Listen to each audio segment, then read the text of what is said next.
overall? Because I know you have Bailey in prep right now. You also have a couple other people in prep. Yep. Sean, is that his name? Oh, so I got Austin, and then I got another name, Brendan, and then my other client, Sam, is in prep right now. Sam, that's the name. Sam. I saw Yeah, his yeah, post today. Yeah. How's yeah. No, dude, things are going great, man. It's just fun to be back in season with it, bro. Like I haven't prepped an athlete in like 2 years, so it just feels really great to be able to knock the dust off the bookshelves a little bit. You know what I mean? Like it's sure? so fun. It's so fun to be in it. Like every day matters. Every single day, I'm just like way more in depth on like going through J3U, going through Dom Kuz's school course. So like I'm just a lot more present and active in the process of prep, and it's just so much fun. You know what I mean? Like that's what we work so hard for, and like it just takes time because you want to make sure that your athletes are in a good position to prep. And when you're a new coach, you're getting a lot of newbie athletes, and you and I both know what the standard should look like to Yeah. put them in a position to win. So unfortunately, you just gotta try. It's trial and error finding clients that are willing to stick with you for a couple years to put on that tissue accumulation before Absolutely. they're really ready to do it. So just to have a few athletes be in prep right now, dude, it's just been so much fun. Like this has been the most fun I've had coaching ever. Yeah, yeah, I think that's like, at the end of the day, you can't really control who's going to show up at the show or anything of that nature. But what you can control is how you prepare, right? And so when you have people come to you and they're asking you and they're like, "Can you prep me? Like, I'm going to do this show in 12 weeks." We're not going to be able to deliver to the same degree that we would be able No. to if you're going to, even if they give us a year, we're going to be able to do a lot better than that with that than if it's just like 12 weeks prep me. A lot of times, let's be real, if they've like not had a coach prior, they're usually not starting from a place where they can actually pull off that fast of a No. prep anyway.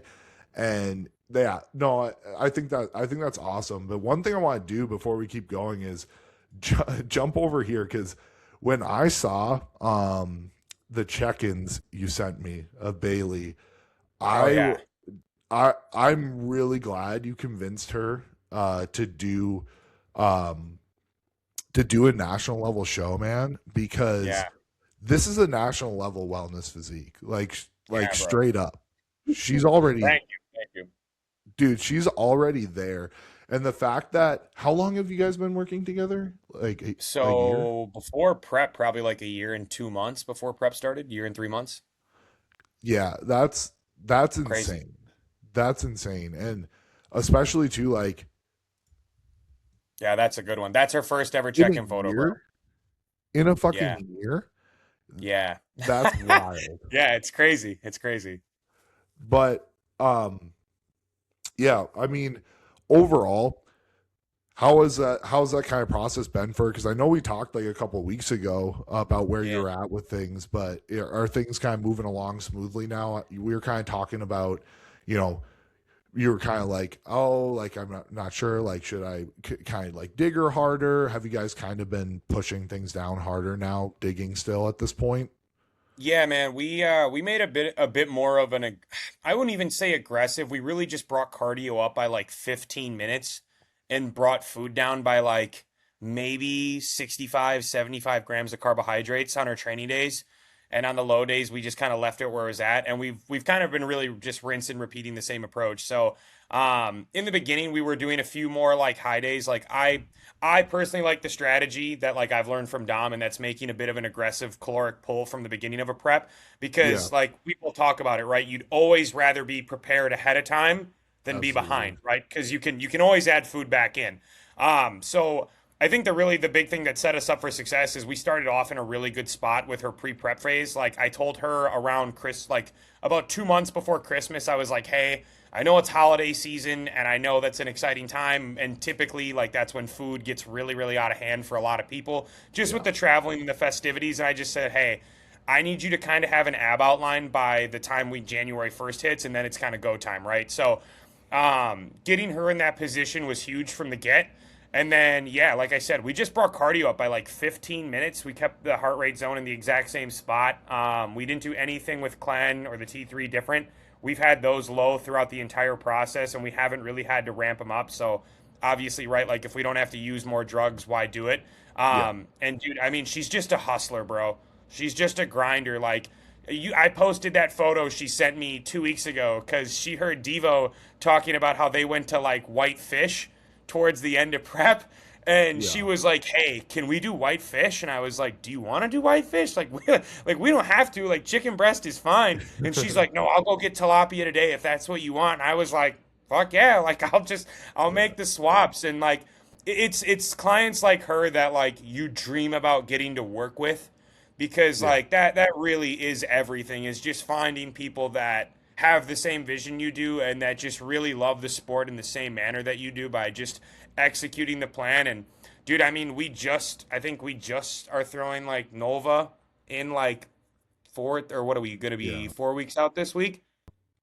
So we're in a great Yeah. spot, man. And like she sent me photos today. I gave her a high day yesterday. She went up like .8 of a pound. So I gave her another high day today. And we'll see what she weighs in tomorrow. And she might get another one, dude, because her adductor lines are really starting to come through. And that gluteine is really starting to come through nicely as well. Well, and this is the thing we were talking about the other day, just with female clients, man, is someone like Bailey, the reason why she looks the way that she does is because she trains like a fucking animal.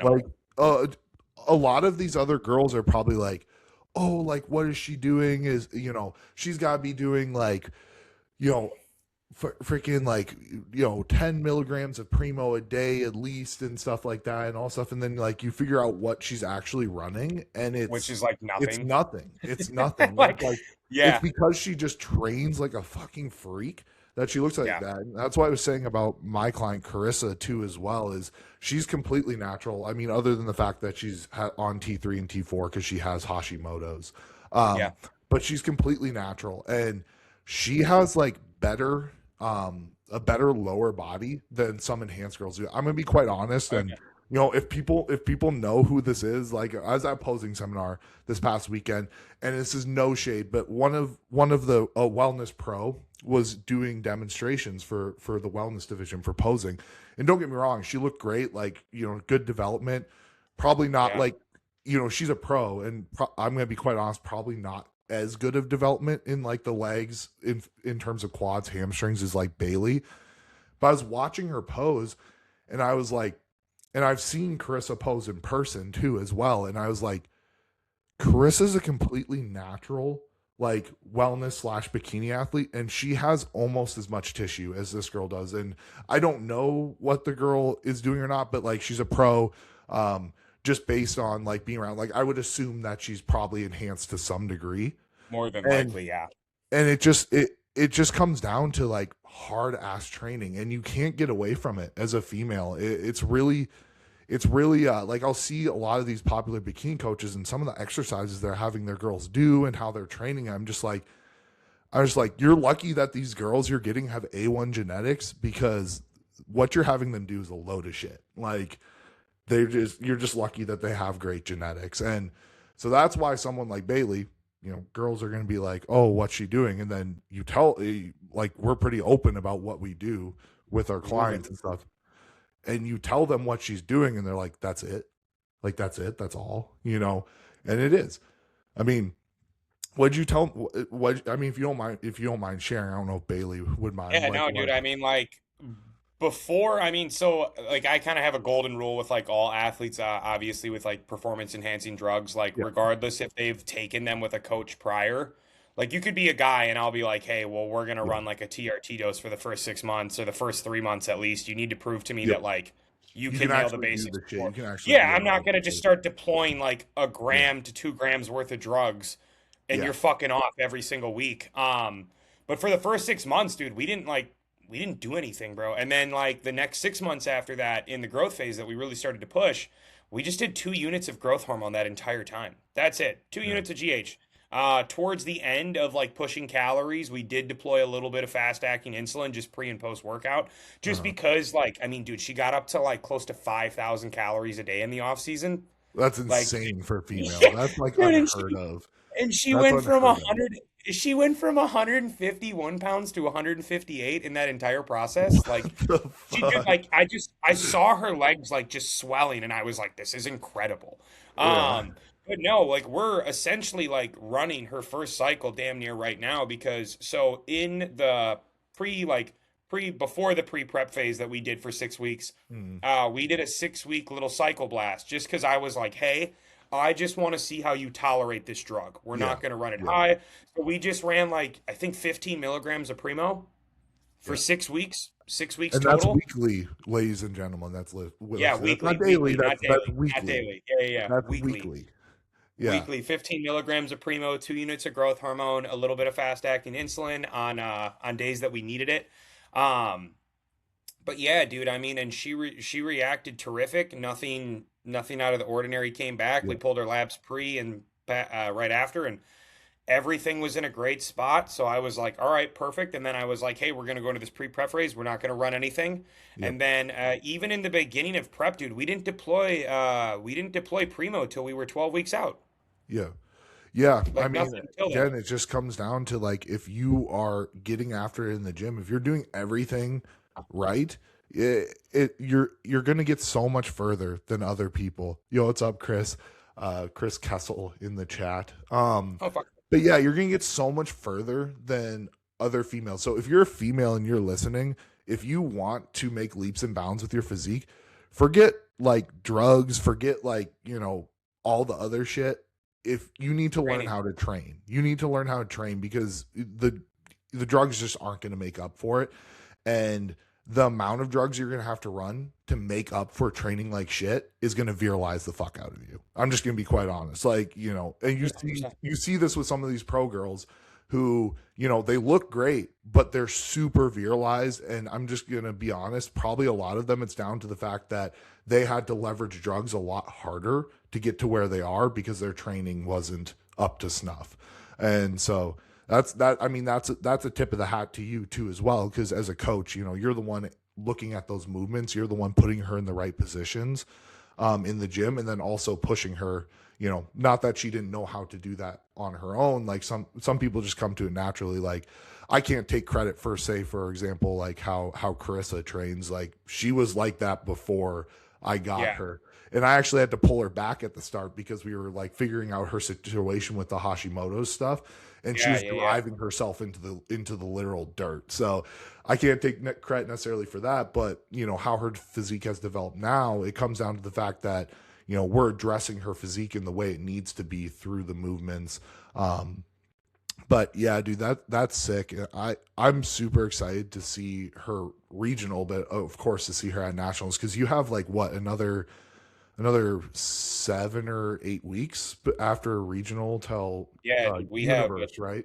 we have a ton of time, bro. Yeah, and that's been the exciting part. Obviously, like we know what we need to bring in at the Ronnie Coleman Classic because I told her like this isn't a Wisconsin No, shredded cheddar competition. Like the RCC in Texas has a very large turnout. It's a super popular show. Her and I were looking at the overall winners from last yeah, year, and I was like, "Hey, dude, this place has got some killers at it." I can't remember if it was Kenzie Vance that did the RCC or if she did the Kuko Classic, but I think she won that like a year or something ago. So I mean, like it's a huge turnout. Bodybuilding's huge yeah. in Texas, and I What know that place that should. did she get at nationals after that show? Because she didn't get her pro card, I know, I'm not but sure actually. yeah. But I mean, I'm not she's sure. a kill. That's another But yeah, example but too. Like, that's the type of athlete that's coming to a show like that, and like you know how just as well as I do, the bodybuilding culture in Texas, Florida, and California is just different. So Mhm. I'm really excited for the RCC. I'm gonna get a chance to see Lacey down there too, which I'm super pumped about. So that'll be really exciting. Yeah, I think she's got some people in that. So I'm just pumped to get down to Texas too, because Bailey came down to Wisconsin a few weeks ago, and I got a chance to see her in person, and that's when I got really excited because I had never actually gotten a chance to meet her in person before. So yeah, when she came to Wisconsin and she put on her posing suit, all of a sudden she got into her shots, and I was like, "Oh yeah, dude!" I'm like, "We've got a fucking shark in the water with this one." Like, yeah, I'm so excited, man. I'm so pumped. yeah, yeah. No, definitely. I mean, that's gonna be really cool. And yeah. And then Sam looked really good today. Example of Yeah, like just getting after it too, like blue it collar loves it. bodybuilding, man. Blue collar bodybuilding. Just hitting a front double in the middle of a construction day. Yeah, No, yeah, man, it's Sam's a fun one too, bro, because people if they're that are listening that don't know kind of us, like, dude, I met Sam when he was like young, bro. Like he was at this was back when him and I trained over at Metroflex out in Waukesha here. And I just saw a scrawny kid with some veins, and I was like, "Hey, man, you've got some pretty good bicep peaks. Like, you ever thought about bodybuilding?" And he was like, I've thought about it, but I just don't really have any guidance." And I was like, "What's your budget look like every month?" And this is when I was pretty new to the game. Um, and I was just like, "Dude, like, let me coach you." And him and I have been together for 3 years now. And I think when we started, he was like a buck 65, buck 70. And that was a Yeah. year ago. Like, I could send you his first ever check in, and it's fucking crazy.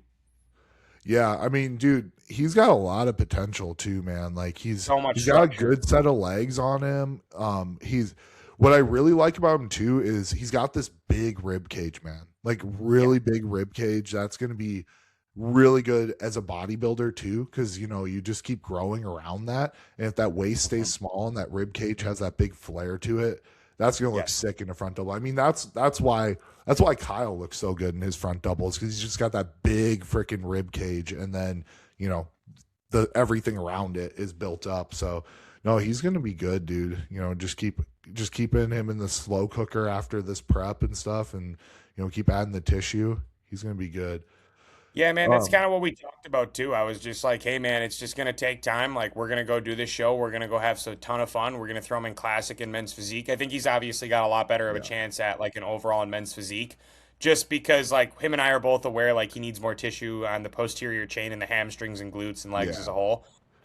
Those have always been stubborn for him to grow, but I mean, dude, he trains hard, man. And a credit to like him, like he's been really, really good with his nutrition lately. He struggled in the past with getting his fruit and his veggies in, and I kind of had to pound that one home for the past 6 months. But he's doing everything he needs to, man. And things yeah. are, bro. He went from having all this extra like body fat around his waist, and in a matter of like 6 weeks, I had him pose in front of me last weekend, and he had veins all over his chest, and I was like, there we go, there we go. Yeah.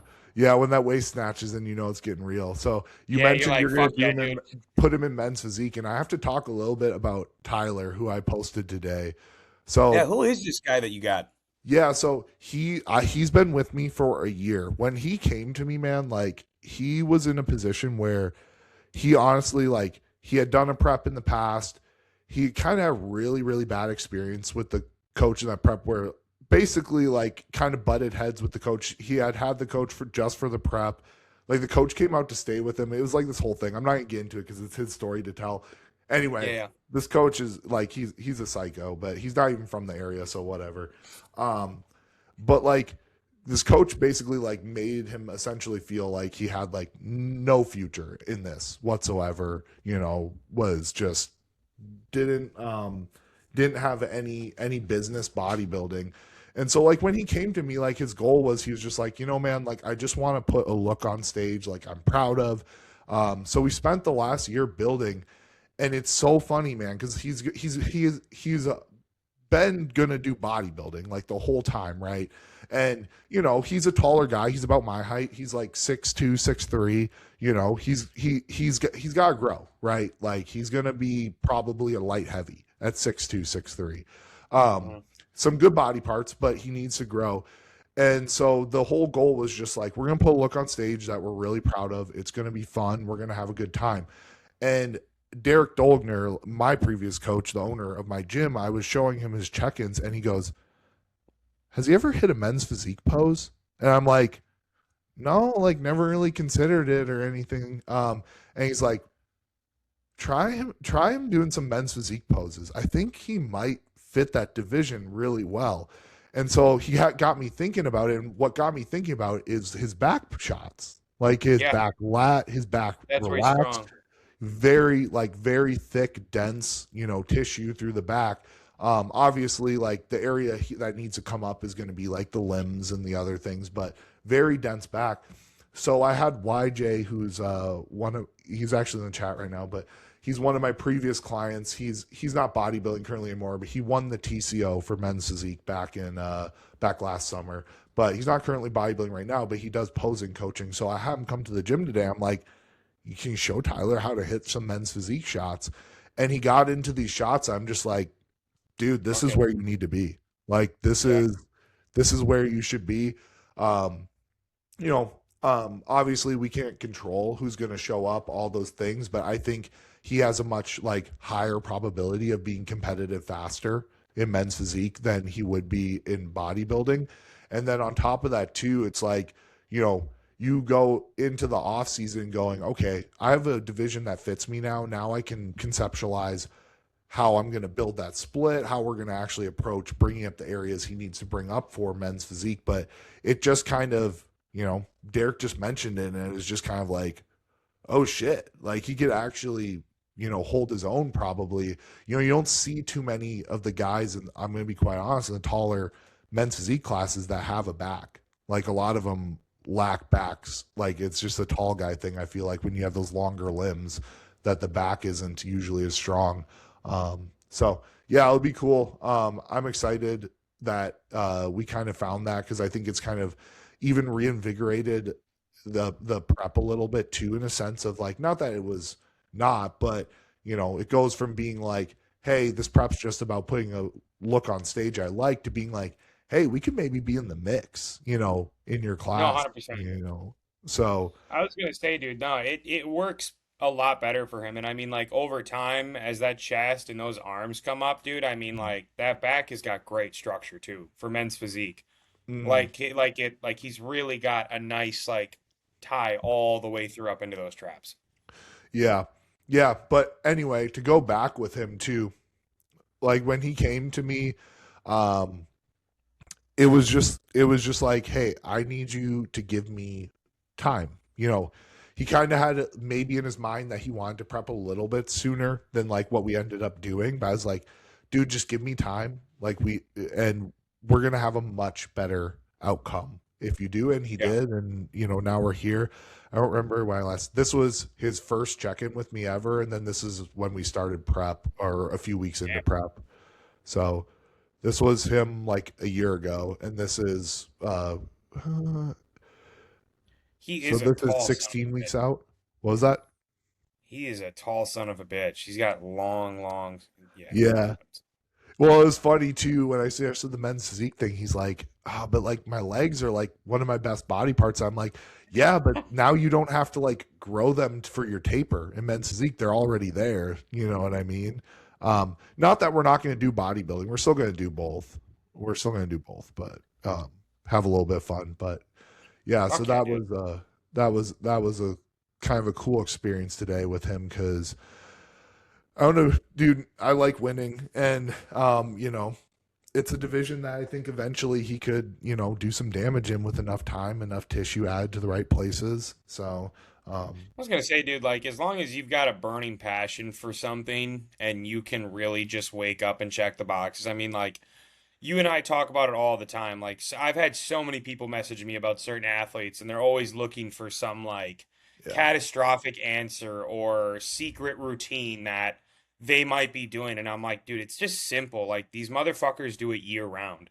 Like yep, the off season to them isn't an off season. It's no, always in season. Like that's the only separating divider amongst elite athletes and subpar athletes that won't do much is the fact that like they're fucking around year round and yeah, then they're like, oh, I can go like 4 for 5 today. Tomorrow I can go 3 for 5. The next day I'll go 5 for 5. And they just rinse and repeat that year round. And then they're like, oh, why is coach not putting me in a prep? And I'm like, dude, it's really not that fucking complicated. But I no, mean, even just off the progress that you showed me right there, dude. I mean, like if he just can continue to stay at it, and obviously he's working with you now, so he's got like the right guidance and like a proper training program outline set up. And if he just has a great rebound in off season, I mean, dude, he brings up those weak body parts. He's gonna have a great time. yeah, yeah, and kind of going back to like what you said there, it really is that approach to the offseason, because someone like Tyler, the reason why he was able to completely like literally change his physique, like you know, you cut the head off it, take the tattoos off it, it doesn't really look like the same person apart from maybe a few landmarks you can pick out. It's because he doesn't fuck around. Like No. if he gets in the off season, if he gets one free meal a week, he's like going out to a restaurant and still picking something that's like almost bodybuilding food. Like he Yeah. just wants to make progress above all else, and he doesn't care. He's also a dad too. He's got a kid, he's got a wife, and he still just fucking checks the boxes every week. Every week he checks the boxes, and that's why he's made the progress he has, man. And we actually did get a question about that specifically too, so we'll definitely talk about that here in a second. But yeah, dude, anything else this week that you really want to get into? Any wins on your side before we roll some questions here? To be honest, man, the weeks have just been going by so fast, and some of my athletes have been in prep. I've just been really trying to soak it all in. Oh, I my birthday was this week, so I guess that's a Yeah, win. I yeah. made it Happy another birthday. made it another year around the sun, so that's a W. Yeah, No, so it's not to get like too far off topic, but that's something I've tried to just reiterate to like everybody that's like in this space. It's something I really struggled with in my early 20s, and it's something I'm really working with now in my late 20s, is just like really just trying to take a moment each and every single day and just kind of like exhale and be like, dude, you've got a great situation going. Like, what do you got going on? What are you excited about? What went well today? What's going to go yeah, well tomorrow? Like, just being a little bit more present, because it's crazy, bro. Like, I woke up, even my parents came down this past weekend and they wrote a card, and in the card it was like, wow, you're already 29. And I was like, yeah, like that's fucking crazy. yeah. You Um, and I are both unk status is yeah, as dude, our I younger got might that a few say. times from from a few athletes in my chat. They were like, "You're Unc." I was like, "I fuck with it." I was like, "I'm an angry old man at heart, anyways." Yeah, So, I'm gonna be uh, 29 in September too, so fuck yeah, dude. we're Yeah, not dude. getting any younger. No, man, it's exciting, and I just tried to have a little reflection, and I just thought to myself, like if 21-year-old Lance could see what you were doing right now, like well, you know how it is, bro. Like there's a lot of stress involved. It's a hustle, it's a Oh yeah, grind. There's a lot of competition in the industry, and there's content that's got to be made. A lot of coaches, or a decent amount, probably work full-time jobs just like I do. Like between the online coaching and trying to make time for friends and other people and having hobbies yourself, it's a grind. So I've got a lot on my plate, but I've got a lot of really good things on my plate. It was just a little self-reflection week, and I've just really blessed to be in the position I am. I mean, even just to be on this call with you, bro, like I didn't think I'd be doing just little shit like this earlier on in my career. I thought I'd be doing something in finance, and I thought I'd have to drop out of fitness. So to be just doing this it's just awesome. yeah. It's funny too because you approached me about it, and I think you learned something that a lot of my clients know about me already. Like if you ask me to do something, if you have an idea, I'm a doer. Like it's gonna Yeah, happen. I'm not a kick the can down the road. Like, oh, we'll talk about it. Maybe we'll come yeah, back to yeah. it. You Like, were on oh, it. let's fucking do this. If we're gonna Yeah, do it, let's do it. Um, yeah, no, dude, that's awesome. I kind of had like a similar experience with that a couple weeks ago when I had like my first week where I was actually coaching full time, which was yeah, a couple weeks ago now. I was just it's kind of like a how did I get here moment kind of thing because I just remember the past 2 to 3 years just so many times working at the office and getting home and I'm like, oh shoot, I need to edit this person's plan or do this, that, and the other thing, and get to the end of the night and maybe I have like an hour of time to actually sit down with my wife and stuff. It was just a moment of how did I get here? Because it just felt like it was never going to happen for the longest yeah. time, and then all of a sudden it went really quick. And I think we were talking about that when we first started chatting back and forth a lot. Is it's you just got to fucking grind. So any of the younger guys out there who are trying to coach, there's things you can do. Education. There's you can dabble into like the marketing stuff if you want. If you actually have somebody who's not a shyster, there's a lot of shysters in They're that all in that shiesty. space. So be careful. But you can do that stuff if you want. But at the end of the day, you're just gonna have to fucking grind. And that's really Figure what it it out. comes down to. I mean, I said it in that post I made after college show. I've been coaching for almost 7 years, and Yep. I'm just now starting to coach full time. If Yep. if somebody had gone and told 20 so I've been 22 year old me it was going to take me almost 7 years to be a full-time coach, I probably would have just fucking quit on the spot. I'm gonna be honest. 100%. And it's it's just something you just keep showing up, you keep doing every day, and sometimes it's thankless as fuck. Like honestly, sometimes it's super thankless. You're not working at first. You're not working with the people you want to be working with. You're not, making the kind of money that you'd want to be making. In a lot of cases, you're not making any money at all. I think my first like 5 clients, I was charging like $35 a month or something like that. It was nothing. And it was just I just wanted to charge something so that they had a little bit of skin in the game. Like they could Incentive. tell Yeah, them yeah. to not fuck off. And No, dude. yeah, Yeah. and you just gotta fucking grind and keep going. It's a tough industry too. You have to get fucking good too. You have to get Dude, good.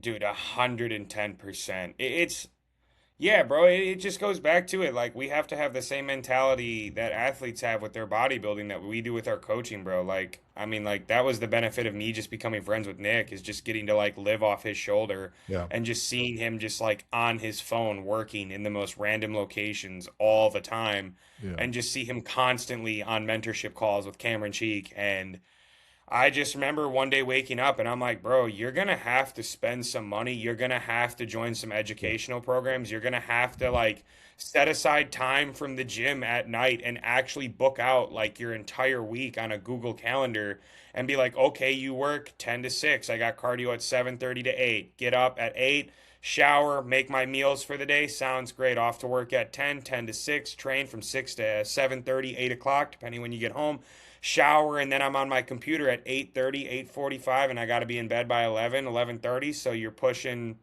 like there are a lot of days, dude, Monday through Friday, where I go to work, I go to the gym, and I end up right back in this spot, and I am on this computer, and I have an alarm go off on my phone at 11 o'clock, 11:30, that's like, hey, you should probably get ready for bed. And it's rinse and fucking repeat for yeah, years. yeah, yeah. I think it's important to like stay up on posting content here and there. I'm kind of notoriously going spurts with it. Like right now, I'm I've the been same, kind bro. of Dude, slow. I'm the But same way. I'm the yeah, same way. but it is important. But at the end of the day, like Alex posted something about this, whether it's I can't remember if it's today or yesterday, but It was like today, yeah, that little caption. Yeah, yeah. I yeah, fucking loved it, dude. yeah. I think we can't lose the fact that producing content can be important for your business, but what's more important for your business is just being a fucking dog and delivering too. Dude. And I think that's the biggest thing about it too, because I had a kid who is starting to like personal train in the area, stuff like that, kind of approached me, asked me my journey with it. I'm like, dude, I just love bodybuilding and I just wanted to Yeah. know everything about it. Like literally everything. I didn't want, you know, obviously we never know actually everything and we're always Yeah. learning, but I just wanted to know as much as I could, and that's pretty much what the last like from like 24 to like 26 was just me just being like I'm going to gather as much information from as many sources as I possibly can and learn the shit front to back so that I can actually have a jumping off point to start delivering with clients. And like it goes back to what you said, and I've said this a lot of times. You're going to have to fucking spend money. You're going to have to literally Thousand. probably put more money into your business through education, whatever it is, mentorships, than you're actually making for a long time if you Oh want to yeah. make it in this space. You can try to strike lightning right away, post a lot on Instagram, hire a marketing coach, whatever you want to do. But if you don't actually have the ability to perform as a coach, it's not going to probably, you're going to get found out quick is what I'm Yeah, going to dude, say. I was just gonna say that's one thing I always tell this to, so because I got a couple personal trainers on my roster, and they just kind of reach out to me for like advice Yeah. here and there. And the biggest thing I tell them is I'm like, bro, you could have the best clips and you can post 3 times a day and you can get 100 onboards and you could sign 100 clients your first month. I'm like, but the real question is how many of those 100 are gonna stick with you after the first 60 days Yeah. when they find out you don't know what the fuck you're doing? Yeah. Yeah. Like, it's a lot easier to retain a client than it is to sign a client. It's a hell of a lot easier to retain if you're good. Yeah. Yeah. Yeah. And yeah, that's a huge thing too. And that's part of the reason why it did go so quick for me from where I had no chance of being full time. And then all of a sudden I'm like, oh, I'm coaching full time. Is it, it's not that people just come in so quickly for me. I don't lose people. The Yeah, people I've lost, it's been down to like financial reasons or they don't want to bodybuild at all anymore. same. And Same. But when it comes to the people who are still bodybuilding, I don't lose people because like people come on the roster and they understand that I I live this shit. Like I just love it. And you can't really fake that. You can't fake it. And yeah. But anyway, man, did you get a ton of questions for I got a today? couple. Should have A saved more couple. of them. Yeah, let me take a peek. I gotta pull those bad boys up. All right, all right, all right. Yeah, Dawson hit me with a good one today. You want me to list it off, or you got one? You can go first. What you got? So I had someone ask how to differentiate and have that friend relationship with clients, but also keeping it strict and professional. Mm, And then just maybe using some experiences that we've had through some tips or tricks. one sec.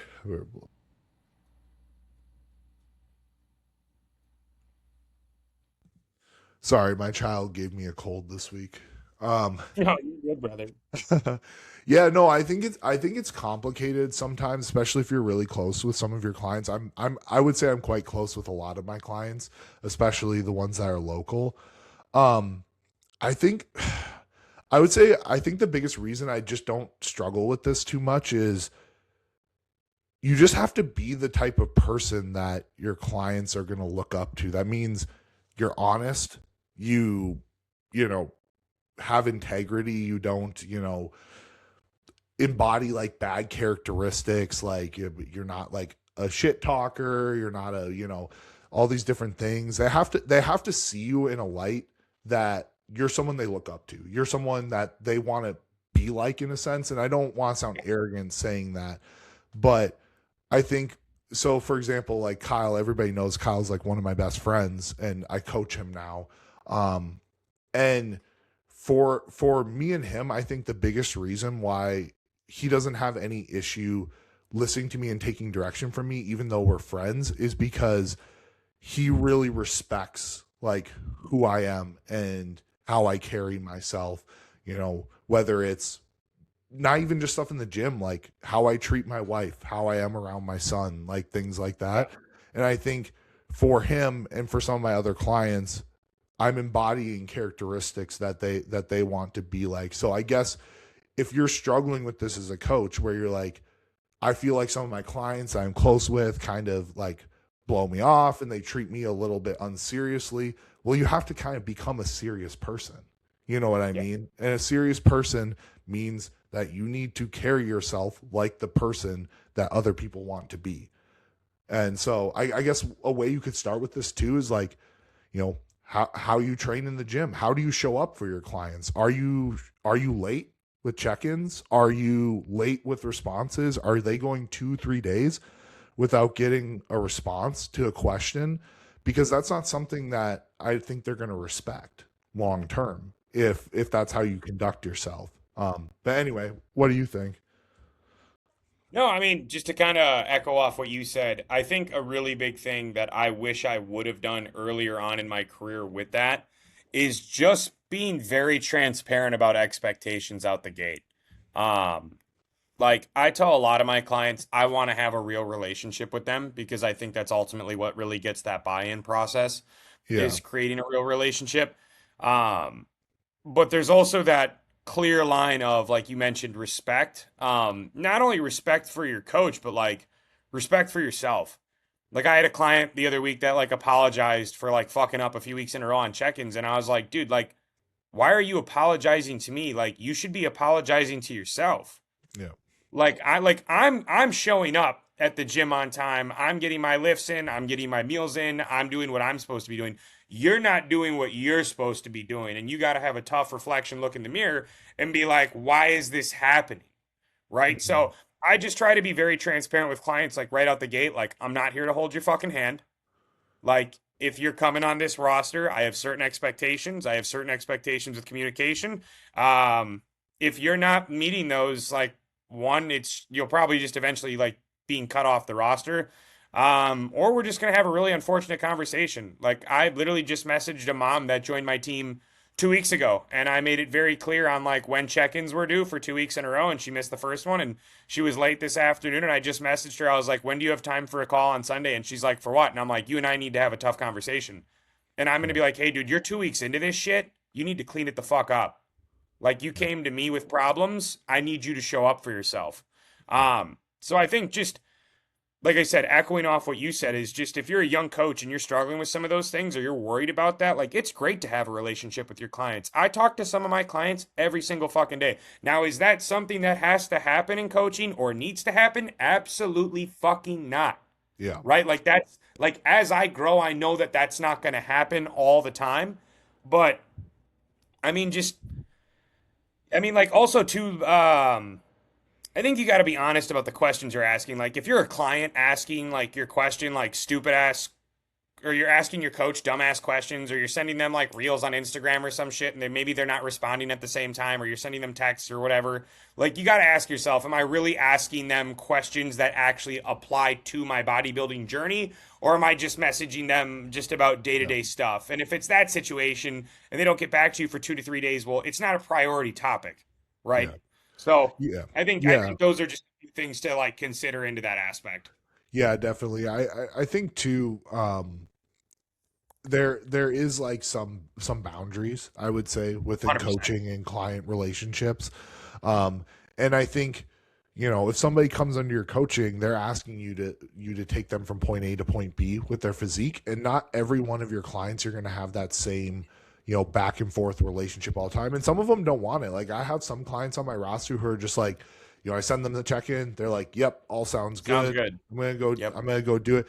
We're not like best buddies. We're friends, but we're not like best buddies, and that's okay Yeah. too.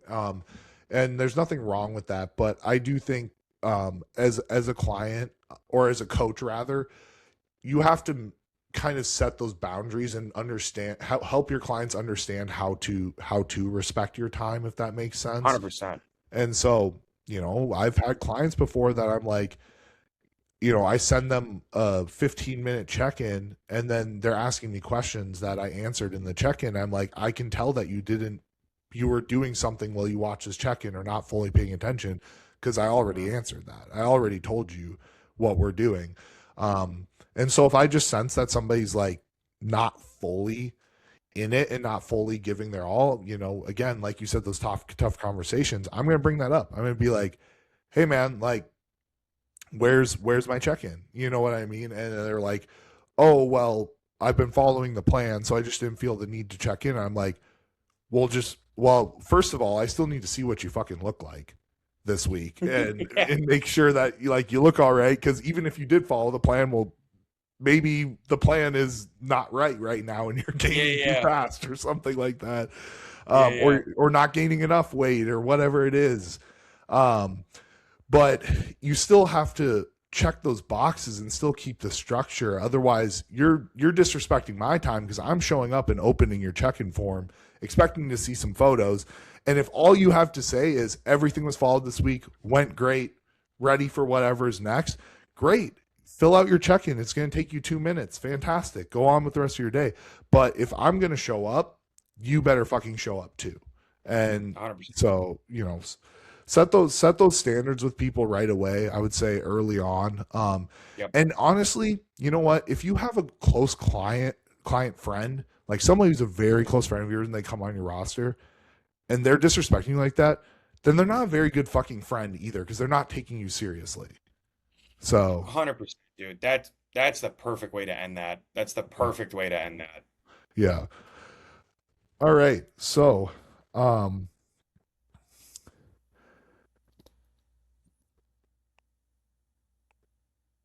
what are things, if any, you've dramatically changed your stance on over time? I assume with regards Oh. to bodybuilding. I guess if you want to go outside of bodybuilding, you can, but Um, that's a great question. Hmm. I guess when I first got into bodybuilding, I was your typical nuanced, ignorant, like everything by science, everything by the mm, book. If it doesn't do XYZ that I read on chapter 17 of you my and I kines both. text, it's like it's not going to work. And I think that's one of my favorite things about working with like Alex and with like someone from J3U is they do such a beautiful blend of keeping it old school with like the intensity and certain big lifts and compound movements while also executing those movements and teaching you how to properly Yeah. engage like the actual muscle fibers intended for those movements. Um, so I guess like the big one for me would be like my training outlook. Like I've really learned that you can't get away from some of the old school Yeah. movements. They've been in the game for 50 years for a reason. Don't avoid the hard work on a lot of stuff. And then the other big one is like, how do I say this without fatigue management? Unless like we're in a prep, I really don't ever want to hear that fucking word come out of an athlete's Yeah. mouth, like transparently. Like I just I'm gonna probably get some heat for that one, but like I could fucking care less. If you're messaging me about fatigue management while you're in a 750 to 1,000 calorie surplus and you're working a normal 9 to 5 40-hour week job, I'm gonna fucking tell you to shut up. Like Yeah. that's one for me where I'm like, dude, if you're in prep and we're figuring out some things fatigue wise, that's a whole different discussion. But if you're in the off season and we're talking about fatigue management or some shit like that, I'm like, I don't even want to have that conversation. Yeah. Yeah. I think there's a big difference between like being beat up from training and actually Yeah. managing true fatigue. Like, if you're beat up from training and we need to take like a few consecutive days off just to, Take a few take fucking some days heat off. off the joints or something like that, that's one thing. Yeah. But if you're like, yeah, that okay, that would be a good one for me. I was gonna go with a gear one actually, but I guess I'll kind of continue the same vein. I used to pre-program. I used to do like really consistent deloads, like plan them out and shit like that.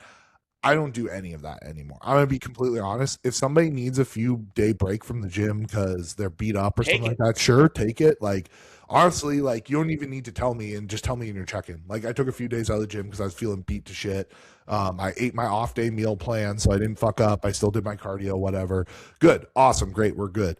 But like pre-planning deloads and stuff, you're pre-planning that you're going to be fucked up like that makes no sense. What if you get there and you're not fucked up? What if you don't get there and you're already fucked up? Like it just doesn't make any sense in practicality. And similar to you, I kind of came from like that background science stuff, and I found the RP guys kind of early on. Like I was an RP plus member back in like 2017, like Oh 2016. shit. So OG. I've been around. I'm unk, so I've been around. But dude, like I used to pre-program deloads. I used to use RAR, like all this shit. And lo and behold, I did this shit long enough. I came full circle to train hard. Yes, we probably need to modulate volume to a degree depending on what needs to come up with the physique, what needs to, more focus, etc. Also managing how much training volume and recovery. But that being said, I'm not like planning out like fatigue progressions within bodybuilding training. I just think it's a waste of time. I just think it's a complete waste of time. I So think I it's agree. it's an excuse to train like an absolute pussy too. Yeah, yeah, And it was funny because so like obviously Devo just finished his like local show here, yeah, and he was telling me how difficult it was just the week of the show when he's on like tons of cardio, no food, yeah, completely depleted down to the gills, and this dude's like feeling every ache and pain, and he's like, dude. Nothing pisses me off more than when Nick tells me I have to train with like 3 or 4 RIR on like a leg day. Cause he's like, bro, he's like, I don't know how to fucking do that. yeah. And I was like, yeah, that's why you have the legs and the physique that you have is because you don't know how to fucking do that. I had to do it for Kyle when like the week leading into the show on leg day. So he did legs the week of the show because we didn't change anything. We are like, we look perfect. We're doing legs the week of the show. We don't give a Rinse and fuck. We're not repeat, changing yeah. a fucking thing.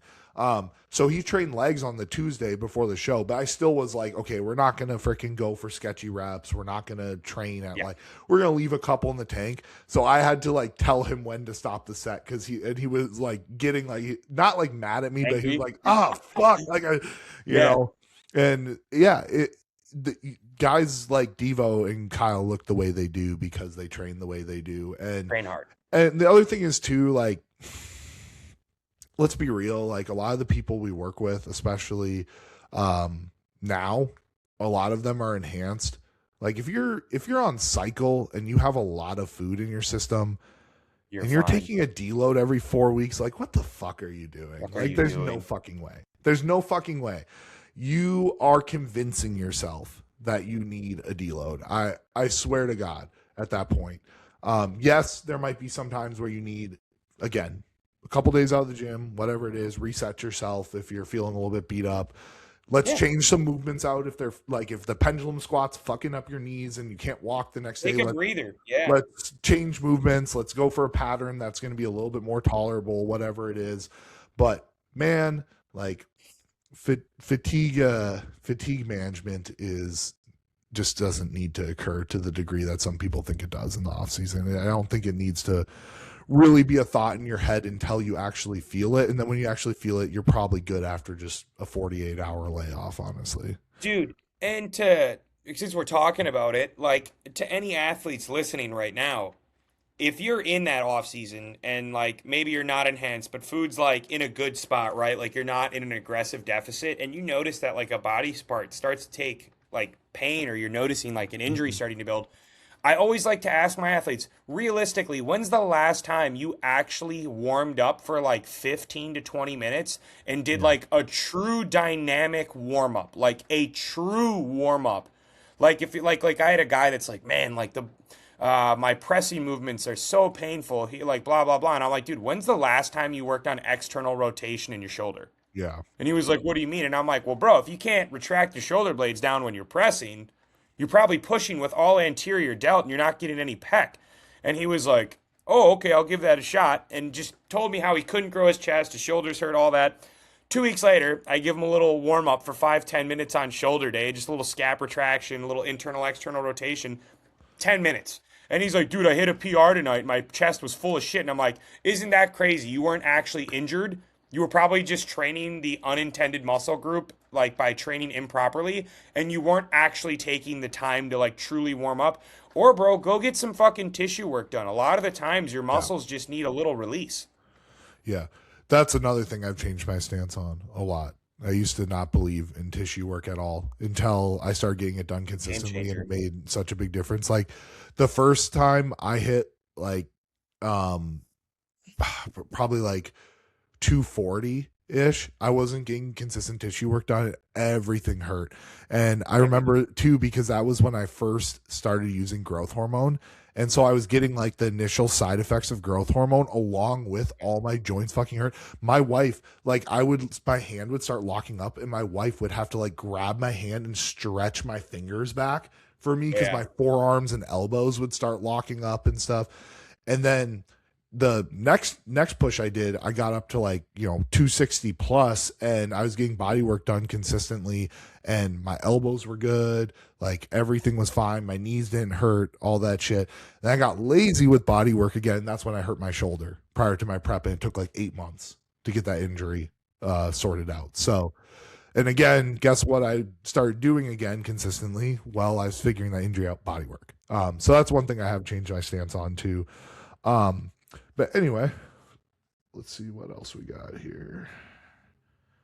Um,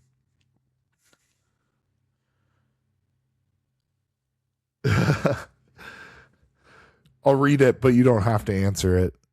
Kyle asks, when did Lance lose his virginity?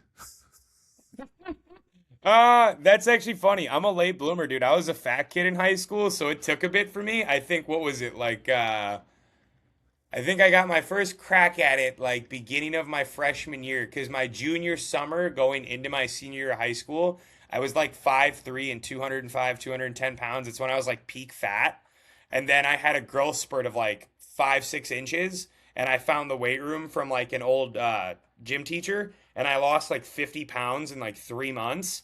And then I was finally fuckable. So I finally got my first crack at it for yeah, beginning couple months of my senior year in high school. I was a late bloomer. I was a late bloomer. There, I have to make like a BMI chart. Like under this line is fuckable. Dude, you're a dude, little I'm bit telling here. you, You're a little bit dude, here. Just need to drop you it down was under the so line. funny because I'd see photo. I like remember growing up and I'd be like, damn, dude, no girls want like no girls want this. And then I remember seeing a photo of myself when I was 16, when I was like 25, and I was like, oh yeah, I totally understand. Like I was like, it makes sense. I mean, that's probably why we get along so well because I was fat as a kid too.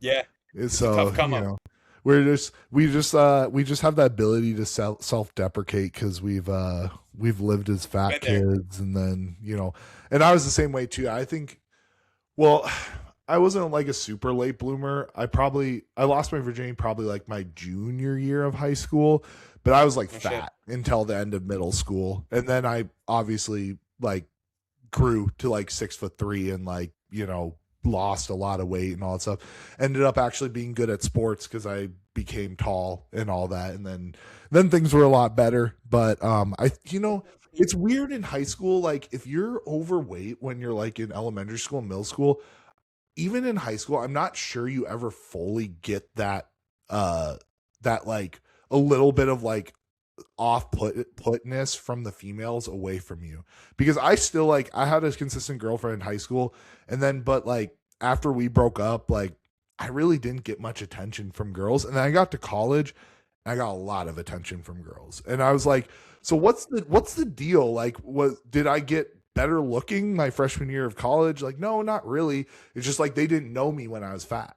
You know what I mean? I was gonna say, yeah, because I was weird. I was like a great athlete in elementary school, and then I was like a really good athlete in middle school, and then in like sixth grade, I had like a really shitty wrestling coach because I was like wrestling in a super super light division, and I was like, I want to go up because I was the lightest one. Like, dude, I was like 60, 70 pounds going into middle school. Um, and dude, skin and bones. I'll have to send you some photos when I go home. But I went from being like super athletic, couldn't keep me from like running around. And then in sixth grade, I was like, fuck this wrestling coach. This dude sucks. Like, I can't stand him. He's making like sports so unenjoyable. And then I got an Xbox 360 when I was in sixth grade. And Halo I 3 like, dropped and it was done. bro, I vanished from all sports. I was like, yo, I can come home, throw on the Turtle Beaches, drink Code Red Mountain Dew for 4 hours, and game till midnight every night. I was like, fuck sports, bro. I'm good. And then I got back out of that funk when I was like a senior in high school. Yeah. Yeah. Yeah, no, I was pretty similar. I hated sports when I was in elementary school because I was fat and I just wanted to play video games. And that's all I Yeah, wanted to do. Me and my brothers would just play on the OG Xbox. We'd just play freaking split screen on Halo all it's the weekend best, and bro. stuff like that. My parents had to give us on and off weeks from video games. Like they're like, you can't play video games one week and then you can the next week, because we would just fucking play like all the time, That's nonstop. peak. And so I hated sports. And then I got to middle school and I started growing. And then by the end of eighth grade, I was like 6'2" and Damn, thinned you were out. that tall by then? Yeah. And then I grew like another inch in high school, and that was it. That's fucking Yeah, no, crazy. dude, I would walk around in the freshman like hallway at like because I'm a little over 6'3", I'm like 6'3" and a half. And so I was like Yeah, 6'3" and a half like freshman year of high school. And the like seniors and like the basketball team were like, yeah, Colton's gonna be like fucking like 6'9" or 6'10", and then I just never grew again. at least you got, hey, bro, you got to 6'3", and that's accomplishment in itself. Yeah, yeah. I made the best of it, dude. Like, for a 6'3" and a half white dude, like I could throw down. I was a good high school basketball player, but yeah, I Fuck yeah. didn't get the NBA genetics. I kind of figured as much though, because my dad's like 5'10". My mom's pretty tall. She's like 5'9", 5'10", but yeah. Oh shit. Yeah. Yeah, But so you got some good genes down the line. yeah. Well, we'll see if my kid is like super short or tall, because Lauren's 4'11" and I'm 6'3" and a That's half. right. That's right. So we'll see what happens. If not, he'll be a really good wrestler. Um, Fuck yeah. um, dude, this is actually a really good question someone asked. And I think it's an important one to go over, to be honest, because like for me and you, I know we both like. So somebody like messaged me about the title of our podcast and was like, "Oh, like you shouldn't say that about yourself. Like you're a bodybuilder, all stuff." I'm like, hold on. Like yes, I appreciate what you're saying. That's super kind that you don't want me to like self-deprecate, but it's just a joke. Like Lance and I do bodybuild. We are bodybuilders. It's just that Oh yeah. our priority is still being a coach first, and that's why it's kind of funny. We both don't have any aspirations of being on the Olympia stage someday or anything like that. Um, Nah, bro. so it's just kind of a joke, but this question kind of goes off that, and I think it's a really good question. Do you have an Yeah. exit strategy for bodybuilding? I've been struggling with this idea now that I have a daughter. The risk of putting things too far or pushing things too far that ultimately could shorten your lifespan is something that's weighed on me heavily since becoming a dad. So, Man, that's tough. yeah, Do you want to take this one right away, or where do you want to go? yeah, I'll go off the rip because like I think me being a parent, but I think it's Yeah, important you're a too, dad. just because I think everybody should kind of have not like an exit strategy, but just have other things in your life besides blasting gear that give you For pleasure. You know what sure, I mean? for sure, bro. The other thing I would say too is like you don't have to stop bodybuilding just because you stop competitive bodybuilding. Like No. even if I never competed again, I'd still be training. I Yeah. love to I'm train, and still if gonna be in the gym. you don't love to train and love to bodybuild, then why are you doing it in the first place? So that's what I would say first. Second off, as far as like an exit strategy goes, I guess I just like I have other things in my life that I enjoy too. Now obviously coaching, I'm not going to use that cop out because it's so easy because it's like, oh, I'm still involved with bodybuilding even though I'm not bodybuilding. Not everybody has that, right? Not everybody has that outlet to be in the space, even if they're not competing themselves. You could get involved with your local shows. You could be an expediter. You could be a judge. Like there's a lot of ways you could go. But let's just say for life's sake, just have other interests. Like don't pigeonhole yourself into only like I go to the gym, I eat my meals. This is what I do. You know, whether it's like do you like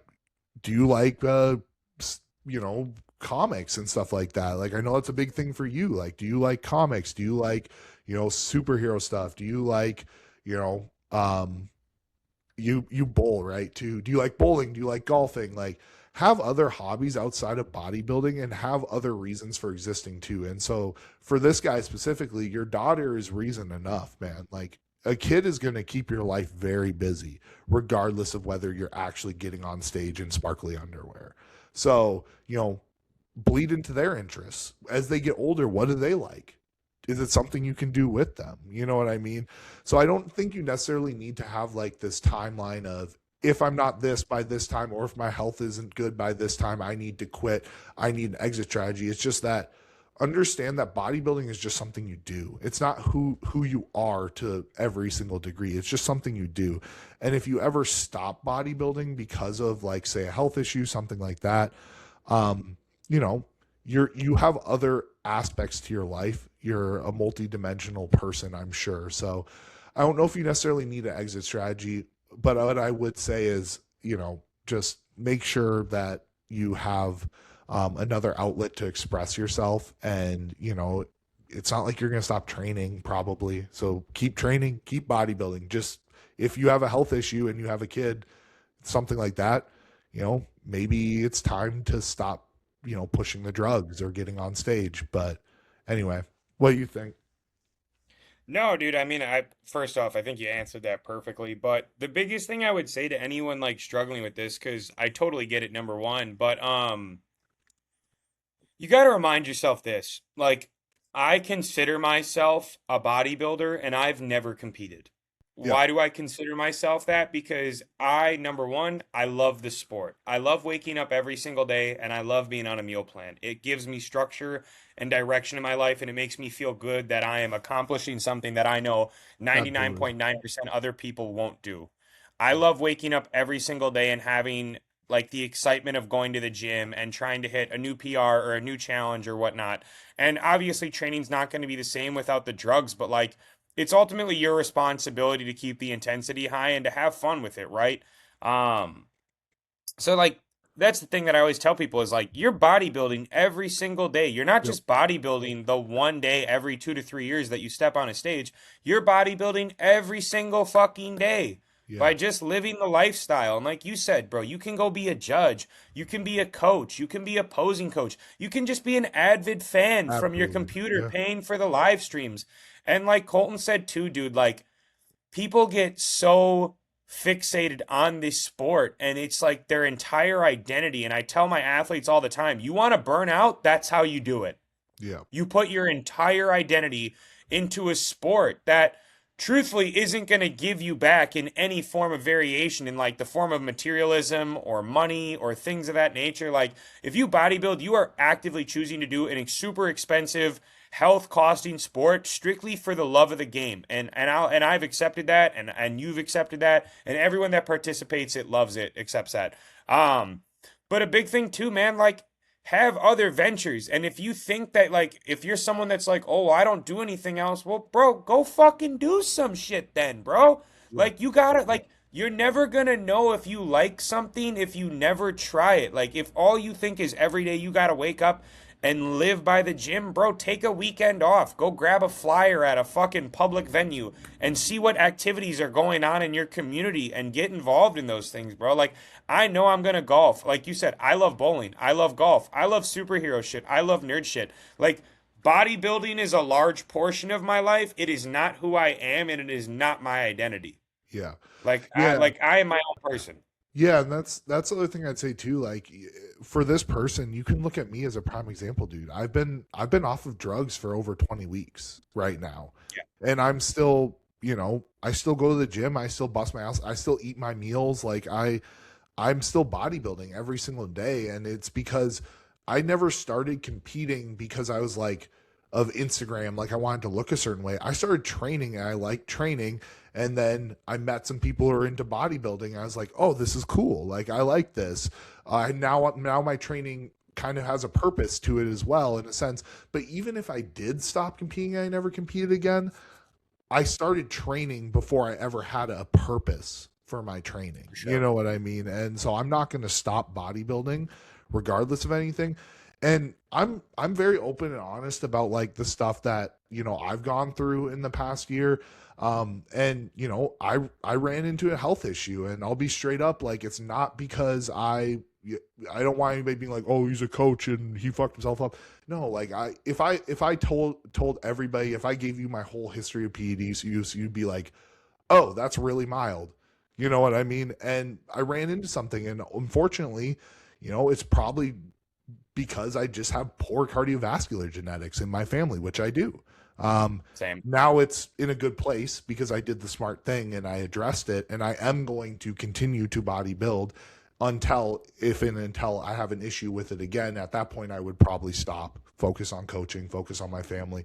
But I'll tell you right now, my exit strategy is that there is no exit. I'm still going to be a bodybuilder. If I do have any of the issues I had in the past again, knock on wood, I'm just going to stop taking gear. Like that's literally it at the end of the day. I'm just going to stop taking gear, and It's funny you say that too, because I think that's everyone's just biggest concern is everyone's like, oh, I have to stop bodybuilding. I'm like, nah, you're just upset you can't run a gram and a half anymore.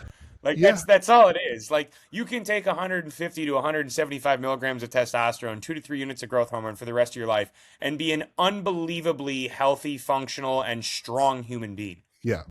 Well, and you're going to be a jacked ass 40, 50-year-old because most guys just let their testosterone tank and stuff like Like that. shit when they're 30, yeah. You can like, dude, I mean, I've been on TRT for 20 plus weeks. I'm still like 245 pounds, like in a reasonable body composition. The muscle just doesn't really just go away that easily. You're still going to be a bodybuilder regardless.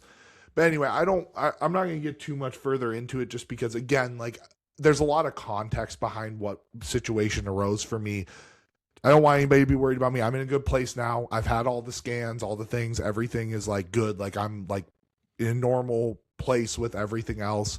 But my point is just to answer that question for that person, like this shit, like bodybuilding is going to end for all of us at some point, like the competitive side of bodybuilding. And if all you are is a bodybuilder and that's all, the only reason you do this is to like post a picture of you in your stage posing trunks on stage, I think Yeah, you I need gotta a watch. deeper reason for why you're even doing it in the first place. So that's what I would say there. Um, okay.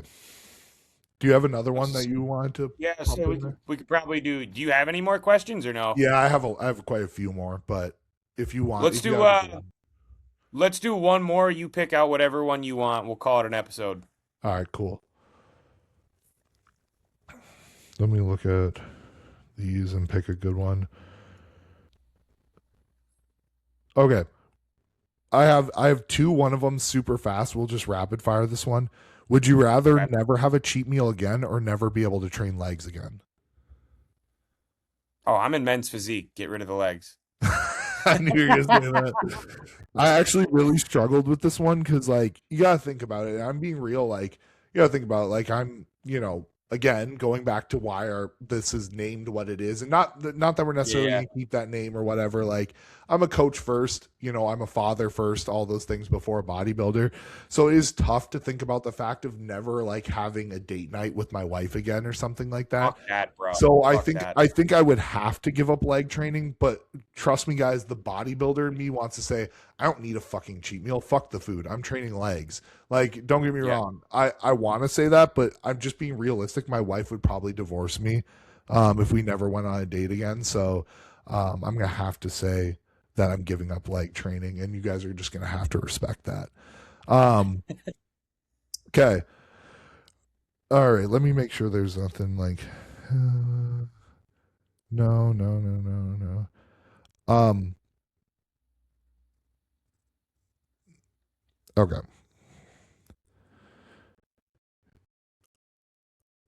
Okay.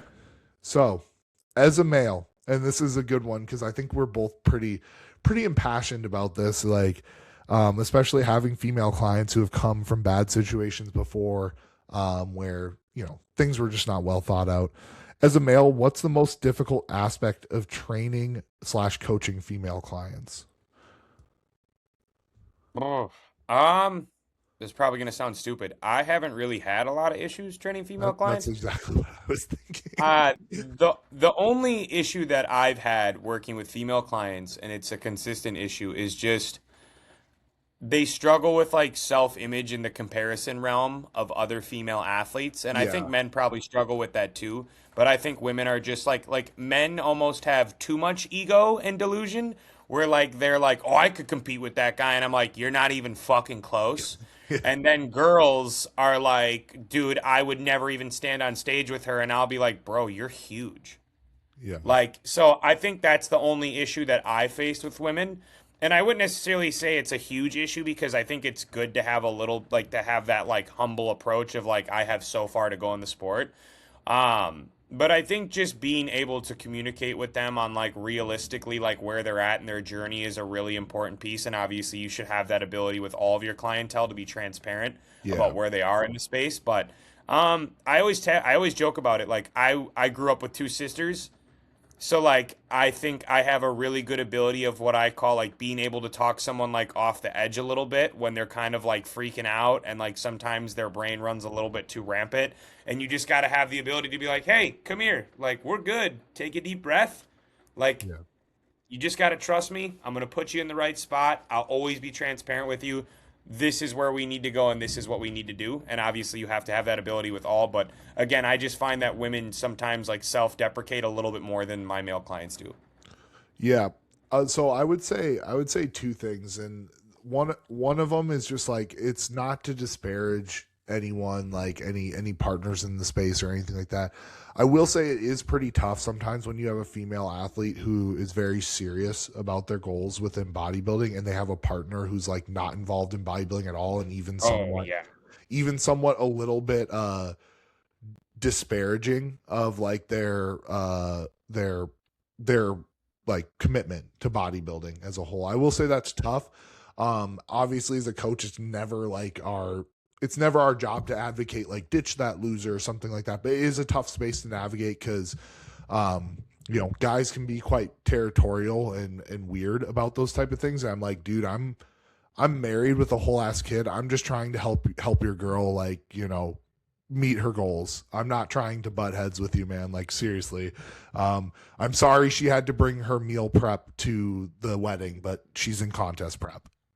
Anyway. It's crazy Um you say that. That's a real thing. I've had a yeah. dude, I've had multiple clients where like I've had them like tell me that like their boyfriend is like uncomfortable with like XYZ, and I'll be like, "Dude, that's a conversation for you both to have." Yeah. But like to all the ladies listening, if your boyfriend is not supportive of your bodybuilding journey, he's just insecure. It is what it is. Like Yeah. it is what it is. Yeah.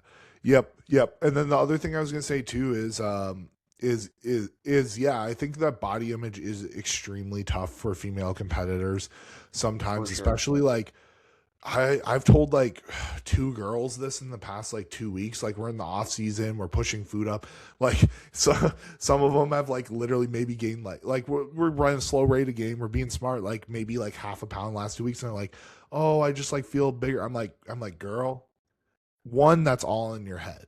Like you're just Yeah. eating more food and that's all in your head. Like you look better. Like I'm gonna show you your pictures. You look better. One. And two, I need you to get strong and big right Yeah. now.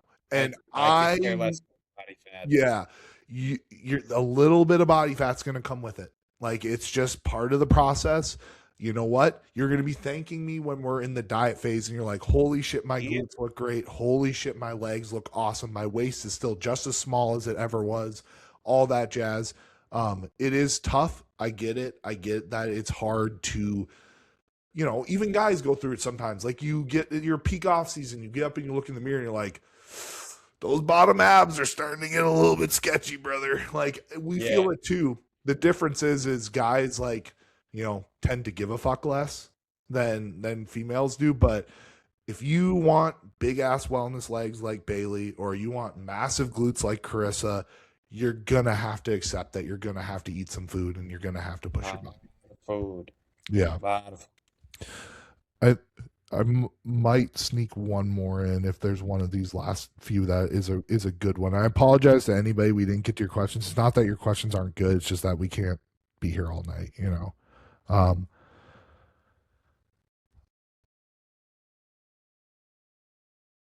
all right, real quick, we're gonna do this in less than 5 minutes. Outside the box PED strategies that work in real life.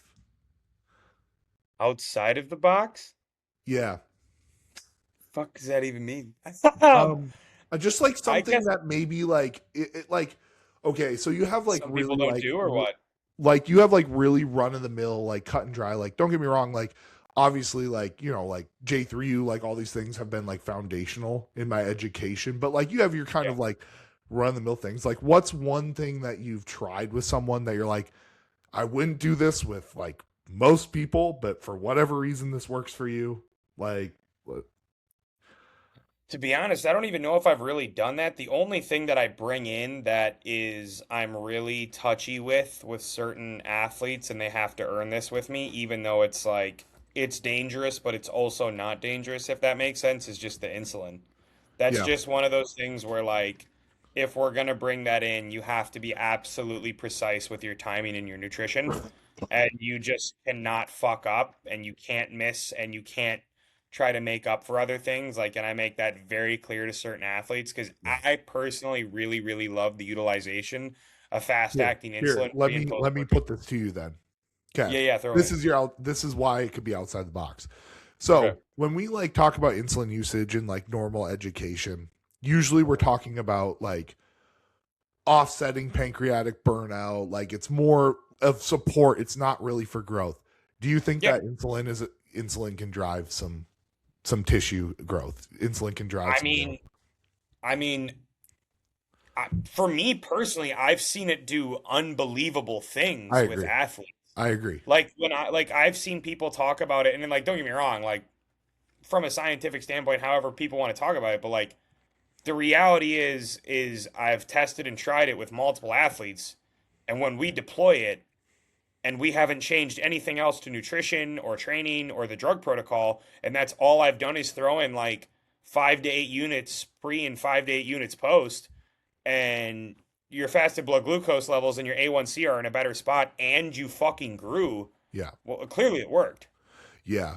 No, I agree. I think that that's a great one for us to just cover really quick. Look, I'm all for like utilizing insulin responsibly. Like, yes, we're utilizing it to manage blood glucoses, like maybe in a high growth hormone environment, high food environment, offset pancreatitis, blah blah blah.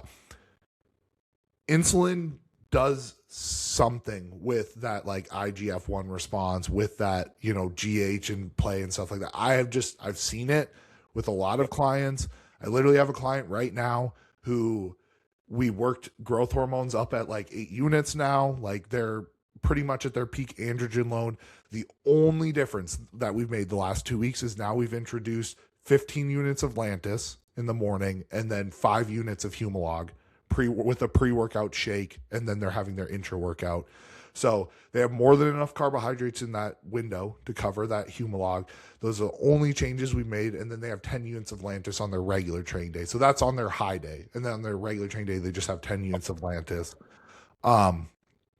And literally, this kid is just growing like a fucking weed, and his body composition isn't changing like at all. That's the only change we made. So I would say, I don't know if it's considered outside the box because I think a lot of people do leverage it, but I think there's a huge like cohort of the community right now that's saying like insulin's overrated, like insulin's not that effective. I'm like, maybe if you're like doing like 5 units, pre-workout, and you're not utilizing like growth hormone and like, there's other things maybe with your peri-workout nutrition that could be better.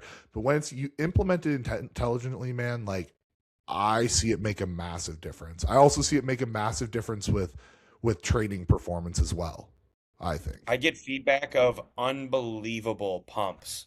Yeah. Like unbelievable pumps. Yeah.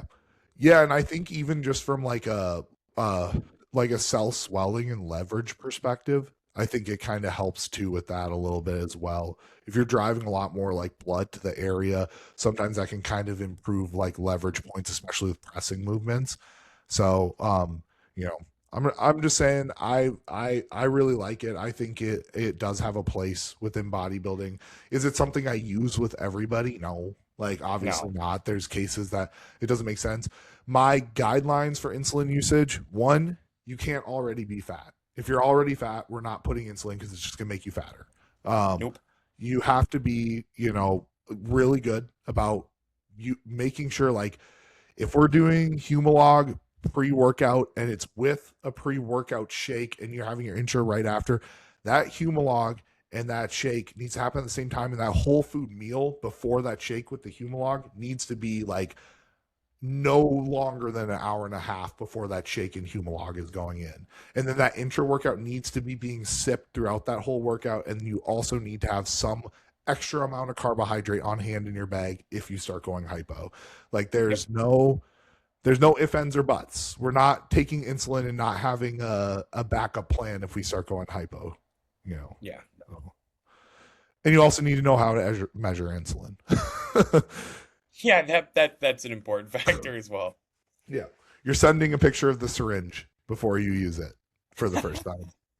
You're sending me a picture of the syringe, because if it's pulled to the half cc, we're gonna have problems instead of 5 units. So it's gonna. I always make sure to have a call with my clients before that first pin goes in. I'm like, let me see where you measured it to real quick. I send them the diagrams from J3U with like the red filled in. Like I'm like, this is what 5 units looks like. This is what 10 units. I'm always like, reminder, this is not GH. Yes, yeah, yeah. That's the other thing too. I always tell people, I'm like, I know that you keep them both in the fridge. Your insulin needs to be on the opposite side of the fridge from the GH. Do not put those next to each other, because you get home from your workout, you're kind of like flying around. It's very easy to grab the wrong bottle. You'd be surprised how many people it happens to. Anyway, man, good episode. I think that does it for me, man. Any closing thoughts here? Dude, no, this was a blast. I was like, in my head, I was like, fuck, man, do I have enough questions? Do we have enough to talk about? But dude, this hour and a half flew by. I'm super pumped we did this. To the people that are watching, hope you guys got something out of this. I think we dropped fucking gems left and right just on maybe some perspective stuff, some young coaches, I think this is a great podcast that you're going to get a lot of value from. Because we're really just doing this. One, me and Colton have really developed like a cool relationship over the past like month and a half, just kind of chit chatting through Instagram DMs. And I think we both realize we have a lot of similar viewpoints on a lot of things in bodybuilding, and our passion for the sport is very, very mutual. So no, man, I'm excited. I think this is just going to be another great venture to give people value of, who we are and what we do. Yeah. Yeah, and I think for anybody who watches the recording, I think there's only a couple people left in here, but I think we're going to be recording on Saturdays more often than not. Today was just like first one, and we kind of just decided on Friday off the rip, but I think it's probably going to be Saturday more often. Yeah. All Coffee right. and question. All right. I think that about does it. All right. I'm going to end the stream then.